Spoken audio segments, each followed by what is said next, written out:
When technological advancement and innovation come to a person's mind, they often think of robots, cars, and towering buildings with firms full of people, making new products, ideas, and of course, money. But the idea that technology equals money is only half right, for what goes up must come down. As technology advances, society becomes more and more reliant on said technology.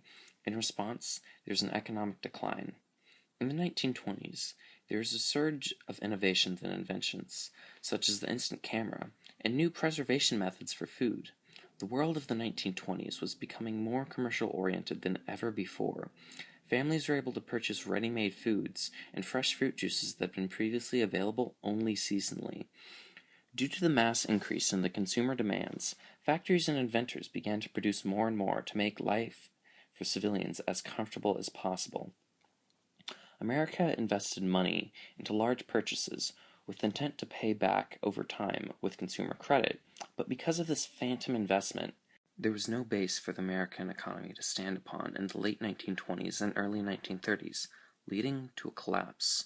Increased production led to an oversupply in products that didn't need to be replaced as often, such as cars and refrigerators. This mass oversupply of products caused a decreased need for auxiliary workers. Several thousands of workers were fired or laid off, drastically increasing the unemployment and homelessness numbers in America. Unable to earn money, people removed their money from banks and continued to take out loans for normal day-to-day spending, loans that they could never pay off. This overuse of credit generated the stock market crash of 1929, also referred to as Black Tuesday, sparking the Great Depression, the worst financial crisis in American history. The Depression saw around 25% of the labor force unemployed between the years of 1929 and 1932. President Hoover was caught in the middle of this and was given a bad name because of it, but he did make change towards the end of his presidency, started efforts to rebuild the economy and restore jobs for Americans. This laid the groundwork for the New Deal. The New Deal was implemented by Hoover's successor, President Franklin Delano Roosevelt, to help prepare the State of the Union in the 1930s. It dealt with the abandonment of the traditional laissez-faire style of economics, as well as creating new job opportunities through the Second New Deal. In the Second New Deal, Roosevelt focused on creating more jobs for the unemployed, to veer away from welfare and towards work. The New Deal was based on the idea of Keynesian economics, which proposed that government should reduce interest rates and instead invest in infrastructure. Government spending would be priming the pump, so to say, for the economy. Increasing the government spending was intended to stimulate business during the Great Depression, and it did.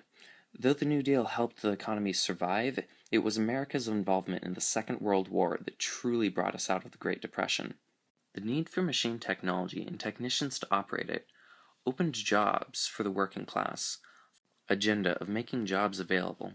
Many were able to work, as American men and women were mobilized for the war effort. This pattern of technology leading to economic downfall continues today. In 2007, America suffered a recession that lasted until 2009. This recession could have been worse than the Great Depression, but fortunately, Congress had the tools to slow it before it completely destroyed the economy. Despite this, 8.4 million people still lost their jobs. The recession was similar to the Great Depression. The rise in use of credit buying led to an overwhelming debt and an economic crash. The history of America's economy shows a lack of preparedness for technology. Society will quickly embrace new innovations, creating a mass influx of jobs as well as consumer spending. But this change is not sustainable. When there is a crash, and there always is, the value of human labor drops. We need to be aware of this in the future. Technology is now growing at a faster rate than we can keep up with.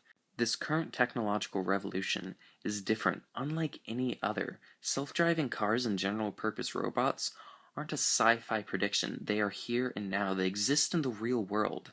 Self-driving cars and other automations will push out human workers.